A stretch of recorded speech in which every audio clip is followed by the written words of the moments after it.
President, Mr. Secretary General, Your Excellencies, thank you. It is an honor to take part of this wonderful assembly once again.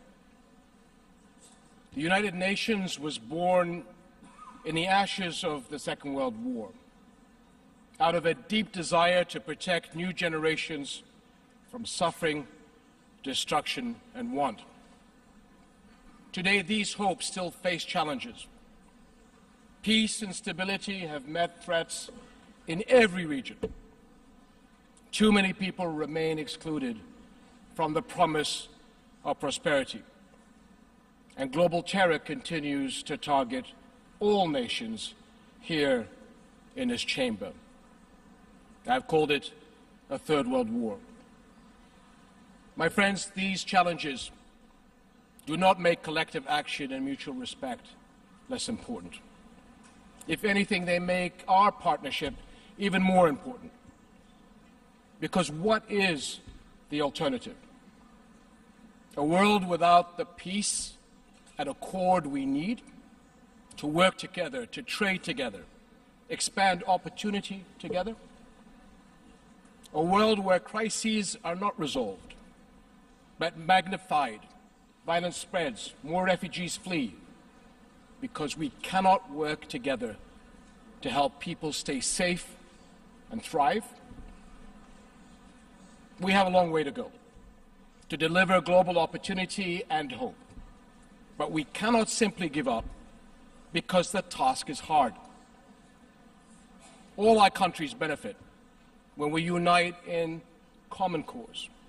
And I am compelled to talk about this today because of the critical role of collective action in ending the serious crises in my region, and especially the key crisis, the long denial of a Palestinian state.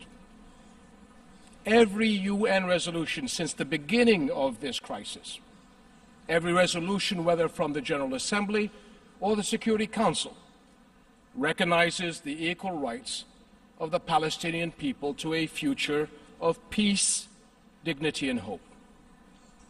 This is the heart of the two-state settlement, the only path to a comprehensive, lasting peace. Only a two-state solution based on international law and relevant UN resolutions can meet the needs of both sides. An end to the conflict, a viable, independent, sovereign Palestinian state on the 1967 borders with East Jerusalem as its capital, and a secure Israel, fully part of its own region, recognized by Arab and Muslim states around the world. Arab and Muslim countries are committed to a comprehensive peace, and the Arab Peace Initiative has been on offer for more than 16 years. Indeed, every major country in the world, the UN, the European Union, all have worked to help the parties reach a durable peace that can last. The US administration has long been committed to peace and has a leading role in our progress going forward. Yes, we have a long way to go, but we cannot give up because the task is hard. Because what is the alternative? Can we afford to let one of the world's most strategic regions be tied to an endless cycle of violence in its midst? How long must Jerusalem, a holy city to more than half of the world's people, face dangers to its multi-faith heritage and identity? How can we accept a status quo of continuing crises and bigotry? Palestinians' families displaced for generations, their children's very identity denied. Israeli families living in continuing national self-isolation without the security of peaceful relationships worldwide. And what could possibly be the future of what some propose, a single binational state, whose very foundation is a rejection of the equality of its own people? That's the ugly, undemocratic reality of the one-state idea. It is by no means an alternative to a two-state peace settlement. It is an abandonment of peace, a new way to go AWOL from the work of reconciliation, and the opposite of what both sides need and have sought for so long. My friends, there is no such thing as a unilateral agreement. It takes at least two parties to make an agreement. Helping the parties achieve that agreement and work together to build a new future deserves the strong, steady support of all our world. Our countries need to pull together to get this peace process back on track. And that means utterly rejecting actions that jeopardize negotiations, whether by illegal encroachments, land confiscations, or threats to the welfare of innocents, especially children. We need to support full funding for UNRWA and other vital efforts to protect families, keep communities stable, and prepare young people for productive lives. And it would be a terrible mistake to abandon youth to the forces of radicalization and despair. Such support is urgently needed to ensure UNRWA fulfills its role in accord with its UN mandate. And above all, we need to safeguard the heritage and peace of Jerusalem, a holy city to billions of people around the world. And the Hashemite custodianship of Islamic and Christian holy sites in Jerusalem is a duty that Jordan is proud to carry, and we will counter any attempts to change the holy city's historic Arab, Christian, and Muslim identity.